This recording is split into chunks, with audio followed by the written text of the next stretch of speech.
और अगली खबर की तरफ रुख कर रहे हैं देहरादून से। अगली बड़ी खबर आपको बता देते हैं, देहरादून से ही खबर, जहां जायका योजना का दूसरा चरण, वन विभाग ने योजना की तैयारी शुरू कर दी है। तराई और भाबर क्षेत्र में योजना को शामिल, तराई और भाबर क्षेत्र योजना में शामिल किए गए हैं। जायका योजना जिसको लेकर ये दूसरा चरण होगा और राज्य विभाग ने इसको लेकर योजना भी तैयार कर ली है। 2 क्षेत्र इसमें शामिल करने की बात कही जा रही है।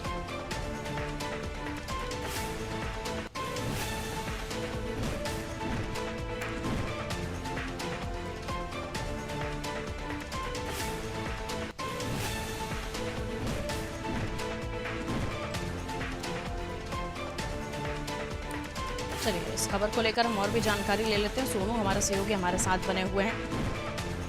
सोनू, जायका योजना, ये योजना किस तरीके से काम करने वाली है और इसका ये सेकंड फेज है, दूसरा चरण। तराई और भाबर को इस बार इसमें शामिल किया गया है और अब इसको लेकर वन विभाग पूरी तरह से अपनी तैयारियों में भी जुट गया है। कैसे ये योजना काम करेगी, क्या कुछ इसके बारे में जानकारी? देखिए पारुल, ये जो योजना है जायका योजना, जो कि वन विभाग की जापान इंटरनेशनल कोऑपरेटिव एजेंसी जायका, इसके पहले चरण का जो इसकी समय सीमा है, जो इसकी अवधि है, वो अगस्त माह में खत्म हो रही है।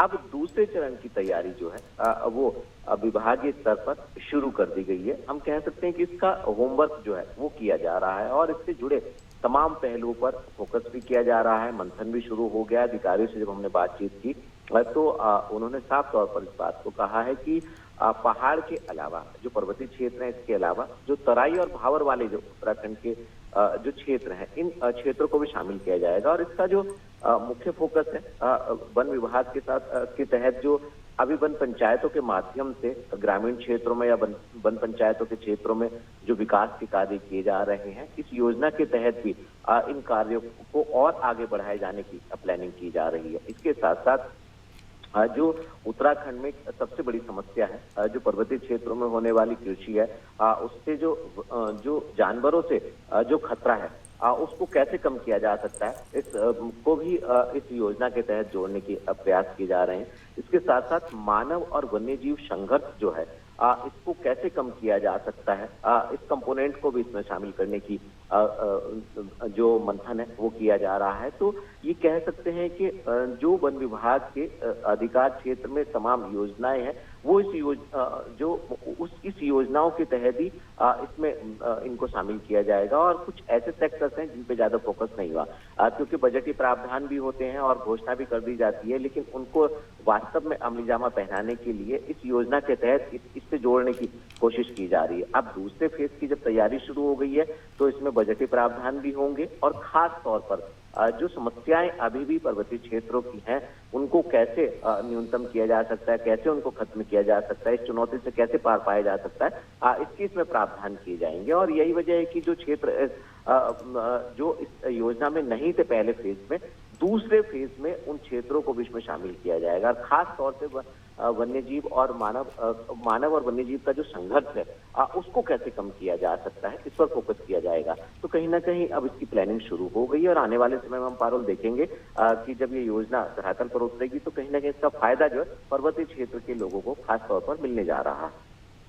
बिल्कुल, और आपने ये भी जिक्र किया कि क्षेत्र में जो पर्वतीय क्षेत्र में जो लोग हैं उनको तो मिलेगा ही फ़ायदा, लेकिन हाल ही में हमने जो खबरें देखी हैं, खासतौर पर जो हाथियों के उत्पात की वजह से भी जो परेशानियां हो रही थी अलग अलग राज्यों में, और यहाँ पर भी कुछ ऐसी स्थितियां जैसे कि आपने कहा कि वन जीव और जो मनुष्य है उसके संघर्ष को लेकर भी कैसे इन घटनाओं को कम किया जा सकता है, इस पर भी जो है यहाँ पर काम किया जाएगा। और बजट को लेकर आप बात कर रहे थे सोनू, लेकिन 2022 में देखें तो 526 करोड़ के आसपास, 800 करोड़ के आसपास दूसरे बार इस तरह के बजट के प्रावधान रहे हैं, लेकिन धरातल पर वो उतने तेजी से या उतने सटीक रूप में शायद नहीं उतरे। शायद यही वजह है कि इसको लगातार चलाया जा रहा है। सोनू, अगर मैं गलत हूं तो करेक्ट कीजिएगा प्लीज।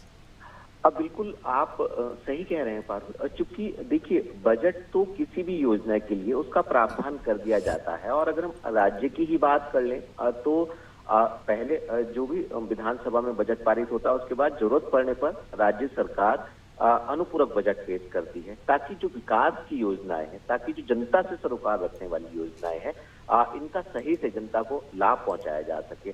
बजटीय प्रावधान कर लिए जाते हैं और ये योजना जो कि जायका, इसमें तो जो बजट के प्रावधान है वो इंटरनेशनल लेवल से होते हैं। तो ऐसे में जो ये व्यवस्था है, इसका वास्तव में कैसे सुविधा के तौर पर इसका लोगों को फायदा हो सके। बजट प्रावधान तो कर दिए जाते हैं, लेकिन कहीं ना कहीं ये इस लिहाज से बहुत महत्वपूर्ण है कि किसी भी योजना का प्रारूप तैयार कर लिया जाता है, उसकी शुरुआत भी कर दी जाती है, लेकिन धरातल पर वो तय समय सीमा में नहीं उतर पाती है। और कहीं ना कहीं इसमें जो जिम्मेदार होते हैं वो शासन के विभाग के अधिकारी जिम्मेदार होते हैं। और ऐसे में अब ये उम्मीद की जा रही है कि जब इस योजना का दूसरा फेज शुरू होगा तो इसमें अधिकारी, शासन के अधिकारी हों या विभाग के स्तर के अधिकारी हों, वो गंभीरता से अपनी जिम्मेदारियों का निर्वहन करेंगे और जो बजटीय प्रावधान योजना के लिए गए गए हैं उसको पारदर्शी तरीके से इम्प्लीमेंट करेंगे। उम्मीद यही की जा रही है। अब देखना होगा जब इसका दूसरा फेज शुरू होगा, आखिर इस योजना के तहत जो है वो किस तरह से अधिकारी इसको धरातल पर उतारने में